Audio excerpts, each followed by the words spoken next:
Hello friends, this is Darren Hayes of PigskinDispatch.com. Before we take you to your favorite Sports History Network show, just want to tell you a little bit about some merch that you can pick up that represents your favorite SHN podcast. So far, there's t-shirts, coffee mugs, and even books from some of the authors that do podcasts right here on SHN. Who could buy something better than that, than have the history right from the gentleman that you hear talking about it? But we also are adding things each and every day. And where's that store, may you ask? Well, it's at SportsHistoryNetwork.com. Up at the top, there is the SHN merch button. Click on that, it'll take you right to the store, and you can be representing your favorite podcast and show the world that, hey, on the swag that I'm using, it's the headquarters of sports yesteryear, Sports History Network, and my favorite podcaster, the Sports History Network store. Shop there today.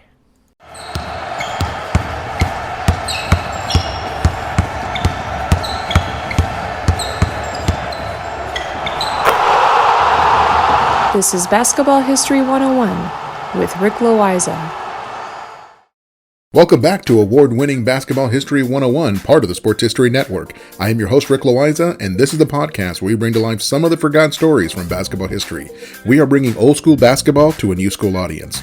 And today we bring you the story of potential that was never fulfilled.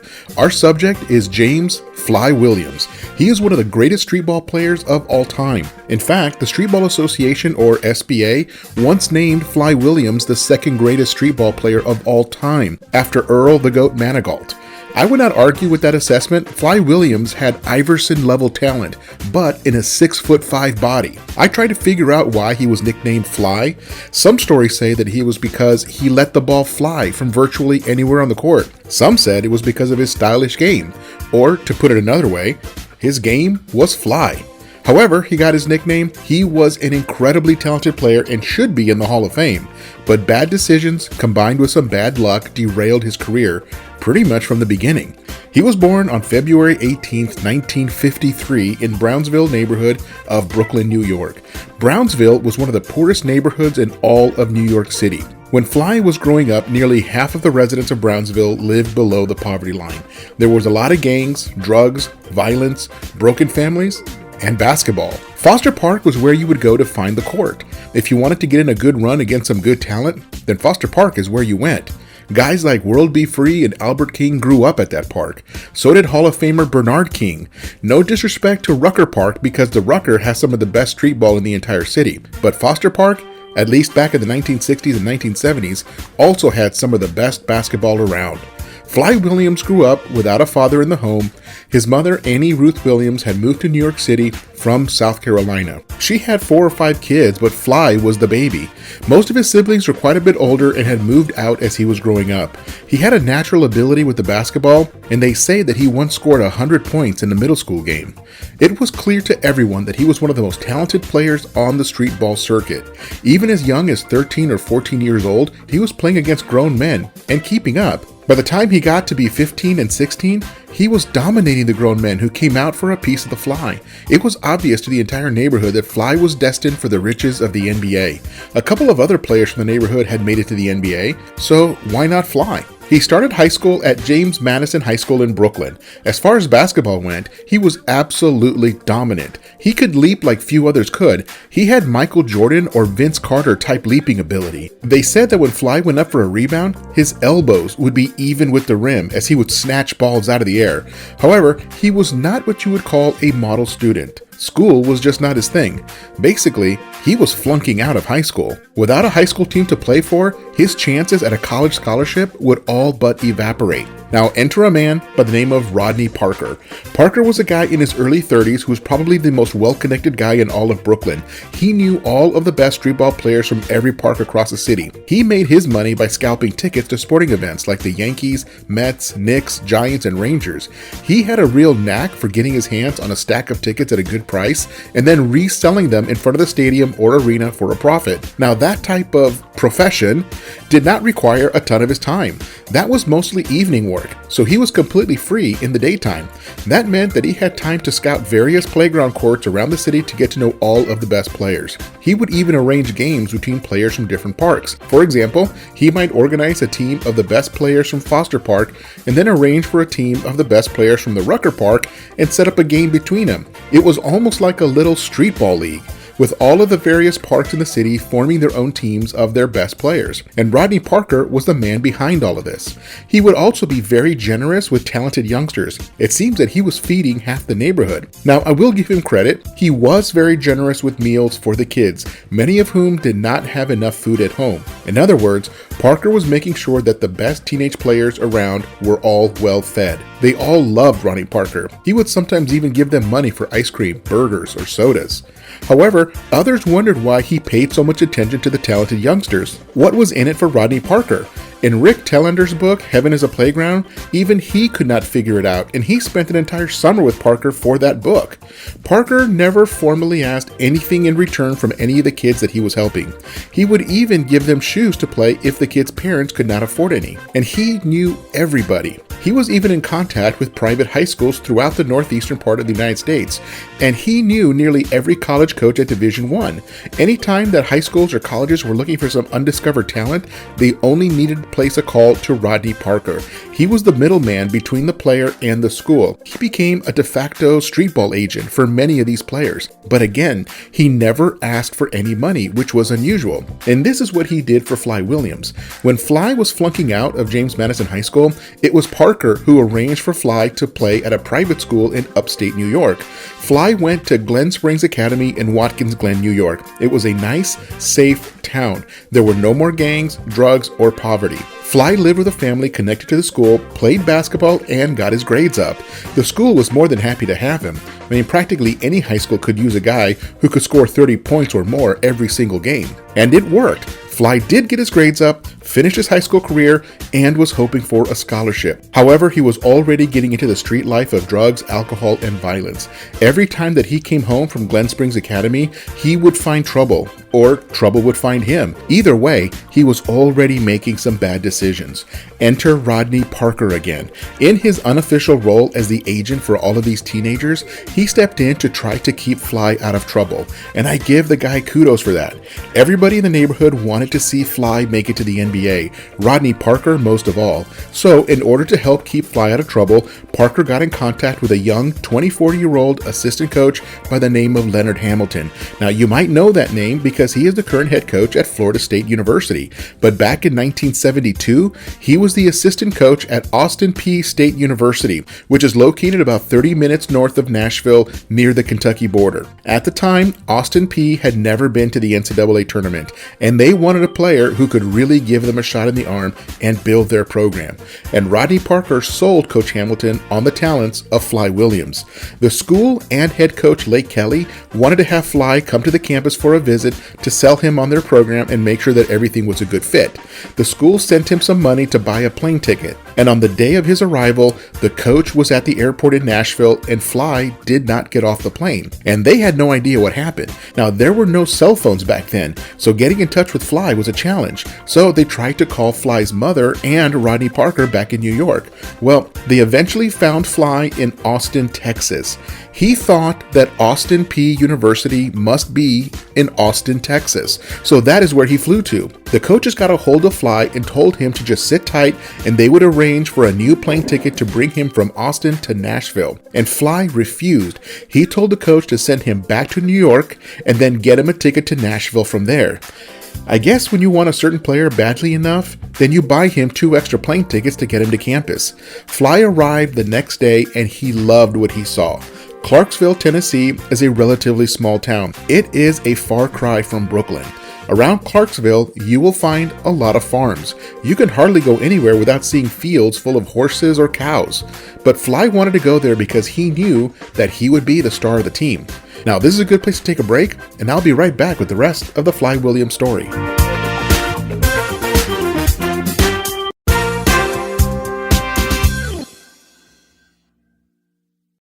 This podcast is part of the Sports History Network, your headquarters for the yesteryear of your favorite sport. You can learn more at sportshistorynetwork.com. At the Sports History Network, we're all about sports yesteryear, and so we're so pleased to introduce you to Row One, an online memorabilia gallery and shop that brings your sports history to life anywhere. The Row One gallery includes over 5,200 gorgeously reproduced prints of team posters, game program covers, game tickets, advertisements, and more in baseball, pro and college football, pro and college basketball, and more. And any gallery item may be printed in a variety of sizes on wood, metal, canvas, acrylic, or poster paper. And in Row One shop, check out the thousands more of unique items with the retro and historical designs dating back to 1876, including t-shirts, long sleeve shirts, phone cases, mugs, blankets, pillows, towels, and even shower curtains. Go to sportshistorynetwork.com, ROW1, for access to the full Row One catalog and for gallery prints and gift items, plus get a 15% discount off all prints on the Row One Pictorum Gallery with coupon code SHN15. Follow the link on the show notes. Hi, everybody. Dan and Andrew from Hello Old Sports here. We wanted to drop in and let you know about our latest episode. That's right. We interviewed the co-authors of Phyllis George, Shattering the Ceiling, a biography of groundbreaking broadcaster Phyllis George. And her life is really sort of a journey through 20th century America, from Miss America pageants to the Kentucky State House to the groundbreaking NFL Today show on CBS, even the Kentucky Colonels of the old ABA. We got into all sorts of stories about the Celtics under Red Auerbach, about the interview with Roger Staubach, about really all sorts of things, a fight between Brent Musburger and Jimmy the Greek. We really enjoyed talking with Lenny Shulman and Paul Volpone, who teamed up to write this book. The book is on sale right now, wherever books are sold. Within reason. Garage sales, probably not. So go ahead and pick up a copy today. And if you want a chance to win the book, you can go to sportshistorynetwork.com/giveaways and register for a chance to win. Goodbye, old sports. Welcome back to the show, and let us continue with the story of Fly Williams. Just before the break, I shared that he decided to go to Austin Peay State University, located in the small town of Clarksville, Tennessee, about 30 minutes north of Nashville. Now, Fly was a star of the team from the beginning. As a freshman, he averaged just a hair under 30 points per game. Now, this is big time at the college level. He was 5th in the nation in scoring, and the school started selling out all of their home games. Everybody wanted to see the show that was Fly Williams. Opposing schools would bring fly swatters to the game and wave them around as a way of intimidating Fly. I laughed when I found out this piece of information in my research. Thought it was pretty funny on the part of those students. Well, at the end of that season, the team qualified for the NCAA tournament the first time in school history, and they had Fly Williams to thank for that. In the first round, Fly scored 26 points in a victory over Jacksonville University. Then, in the second round, he scored 26 points again, but this time, it was in a loss to the much stronger University of Kentucky. As far as Austin Peay was concerned, this was still a huge success. It was the best season in school history. The team was on the rise. At the end of his freshman year, Fly returned to Brownsville for the summer and kept lighting things up on the street courts. He was unstoppable. He would often tell the crowd before the game started how many points he was going to score. And what I mean is, he would walk around the crowd telling everyone he was going to score 30 points or 40 points or even 50 points if he thought he could do it. It was not uncommon for Fly to reach his stated goal for points and then just walk off the court. Literally. He would hit his 40th point of the game and literally just walk off the court, out of the park, and down the street with his hands up in some sort of a victory pose. As far as he was concerned, the show was over. He achieved his goal for the game and roll credits like it was the ending of a movie. However, there was another side of his behavior. Fly was likely to score 50 as he was to not show up at all. That happened many times where a huge crowd would show up because Fly said that he was going to play. But then he never showed up. Like I said, he was already finding trouble in Brownsville. He was hanging out with someone who let Fly drive around in a new Mercury Cougar at no charge. Also, Fly suddenly had quite a bit of money in his pocket, even though he had no job. Things were beginning to unravel for Fly in terms of his basketball career. Now, just to be clear, Rodney Parker had nothing to do with the brand new car that Fly was driving around or the stacks of cash that were suddenly filling Fly's pockets. Rodney Parker tried to be the voice of reason in Fly's life. Parker knew full well how quickly the street life can consume a gifted player like Fly. Fly had legitimate NBA potential, but he was starting to follow a different path. What Fly was doing was that he was starting to listen to a local businessman by the name of Joe Jeffries L., who was cozying up to Fly because he wanted to be Fly's official agent when Fly went to the NBA. The agent of an NBA player typically receives between 7 and 10% of that NBA contract. So, speaking in terms of the amounts that were typical for the mid-1970s, if an NBA player signed for $100,000 per year, then the agent would get around $10,000 per year as his share for negotiating the contract. That is what this businessman wanted. He wanted Fly to be his investment, so he gave Fly a car and money while Fly was still in college. Today, there would have been a huge investigation and suspensions and fines handed out, but back in the early 1970s, the NCAA did not have the resources to monitor this type of activity. They basically just trusted that all the universities in their system were doing the right thing. In other words, the NCAA operated on the honor system. With that, Fly returned to Austin Peay for his sophomore year, which was the 1973-74 season. He scored 28 points per game and continued to put on a show for the fans of Austin Peay and anyone else who came out to watch. He was a showman at heart. He played college basketball with the flair of a seasoned streetball player, which he was.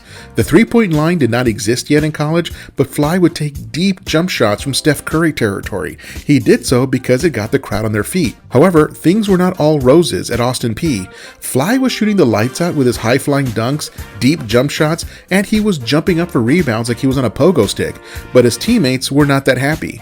To put it simply, Fly was a ball hog. Assists were just not part of his repertoire. He figured that the team's best chances to score on any given possession was for him to have the ball in his hands. While the fans were excited, his teammates were fuming.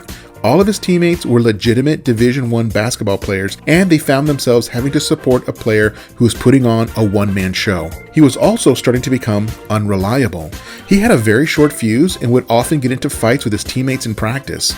He would get into fights with the refs and opposing players. If for any reason Fly found himself struggling in a game, his anger would start to go through the roof. He had a real issue handling adversity. He expected and demanded that everything come easy to him. And up until college, it always had.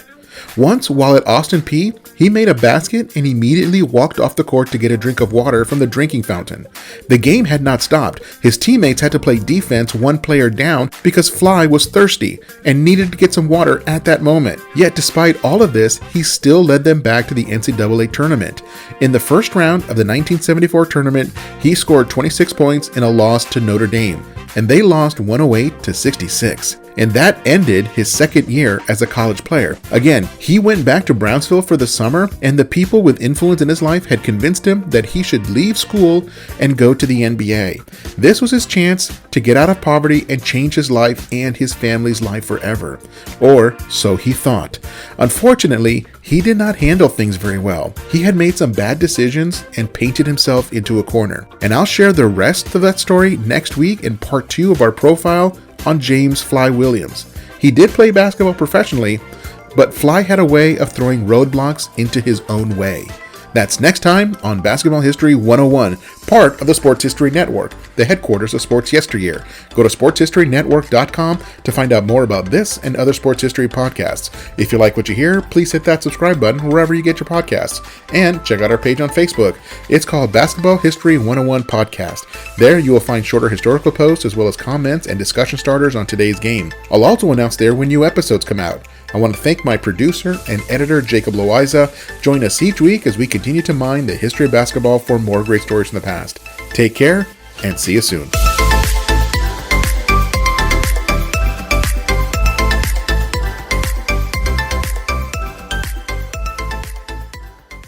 Hey there, sports history fan. This is Arnie Chapman, aka the Football History Dude, and I hope that you enjoyed this recent episode presented by the Sports History Network and were able to learn some good old-fashioned sports history knowledge nuggets. I started the Sports History Network back in 2020 with the mission to help podcasters find a community of like-minded sports history nerds, as well as helping aspiring podcasters to start their own shows. We have a little bit over 30 shows on the network right now covering all sorts of sports history, but as far as I'm concerned, we're just at the toothpick in the ocean moment, that can't even figure it out because there's so much more coming. We wanted to create the ultimate headquarters for sports yesteryear. starting with Podcast Network and our website, but we're going to continue to move into other mediums as well. And here's the cool part, because we want you to be part of our team.